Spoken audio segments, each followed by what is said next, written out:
ধন্যবাদ আপনাকে এবং আমার সহ-আলোচক। শুনেন, জামিনটা তো কোর্টের অ্যাবসলিউটলি ডিসক্রিশনারি পাওয়ার। কোর্ট ডিসাইড করবে। জামিনের কতগুলো প্রিন্সিপাল দেয়া আছে যে কি কি কারণে আপনি জামিন দিতে পারেন না, কি কি বিষয়ে নিশ্চিত হইলে, কিংবা কি কি বিষয়ে কোর্ট আশ্বস্ত হইলে, কি কি বিষয়ে কোর্ট আস্থা আনলে আসামির উপর জামিন দিতে পারে। এখন এই যে একটু আগে সরোয়ার ভাই বলল যে এখন আইসিটির বিচারের কি হবে, বললো যে সরকারের সিদ্ধান্তের উপর। এই যে সরকারের সিদ্ধান্তের উপর নির্ভর করে এই যে আমাদের ভিতরে এটা ঢুকেছে, এটা আমাদের জন্য ক্ষতির কারণ। এটা তো ঢোকার কথা ছিল না, কিন্তু আলটিমেটলি তো ঢুকছে। এখন মনে করেন যারা টপে বসে আছে, সরকার সরকার বলতে সরকারের দায়িত্বে নিয়োজিত যারা, যেমন যখনই আপনি সরকারের কোনো দায়িত্বে ঢুকলেন, আপনি সাংঘাতিক প্রোটেকশনের মধ্যে ঢুকলেন, ইউ আর সেফ। যেমন যখন পুলিশের আইজিপি যিনি হয়ে যান, হি ইজ সেফ। পুলিশের SP, he is safe.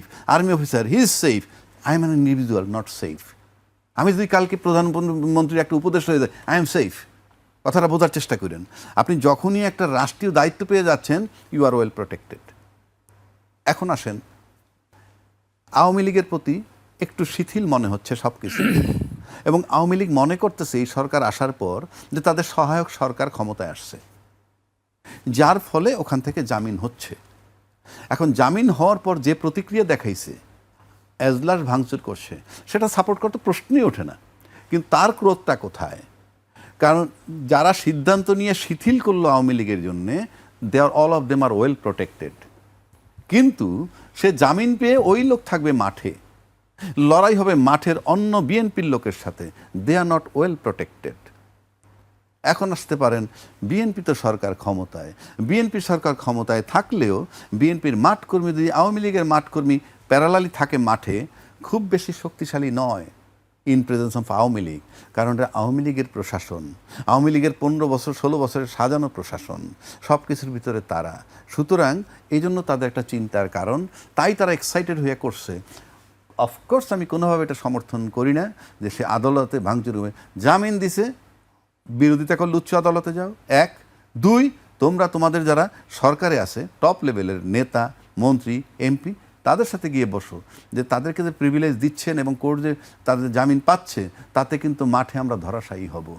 Main কিন্তু আতঙ্ক থেকে, আপনি যদি ভাবেন একটা জিনিস, আওয়ামী লীগ 15 বছর ক্ষমতায় ছিল, তারপরে যখন আওয়ামী লীগ যে সমস্ত জায়গাগুলোয় চাঁদাবাজি করতো, যে জায়গাগুলো, সেই জায়গা তো 5 তারিখে তারা চলে গেল, যাওয়ার পর সেই জায়গাগুলো তো খালি নাই।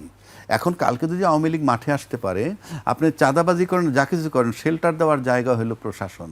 সেই প্রশাসন যদি অ্যাবসলিউটলি 11 দলীয় জোটের বিরুদ্ধে থাকতে পারে, এনসিপি জামাত বিরোধী থাকতে পারে, কিন্তু আওয়ামী লীগ আর বিএনপির বেলায় কিন্তু আওয়ামী লীগের প্রশাসন এবং বিএনপি ক্ষমতায় আছে। আপনি দুইটা যদি মিলান, তাইলে পরে আওয়ামী লীগের যদি মাঠে নেমে আসে, সেটা যে বিএনপির জন্য সুখকর নয় যারা প্রোটেকশনে নাই। কিন্তু যারা ভিতরে প্রোটেকশনে আছে, মন্ত্রী, এমপি টেমপি হয়ে আছেন, দে আর ওয়েল সিকিউরড।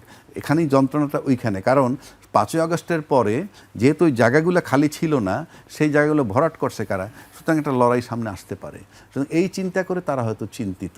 সুতরাং এইটা আমার কাছে মনে হয় টপ লেভেলের, মানে তাদের নেতাদের সাথে আলাপ করা উচিত। আর আইনি প্রসিডিউর হলো, জামিন তুমি মানো না, ওকে, হায়ার কোর্টে যাও, যাতে তার জামিন বাতিল হয়, সেটা অন্য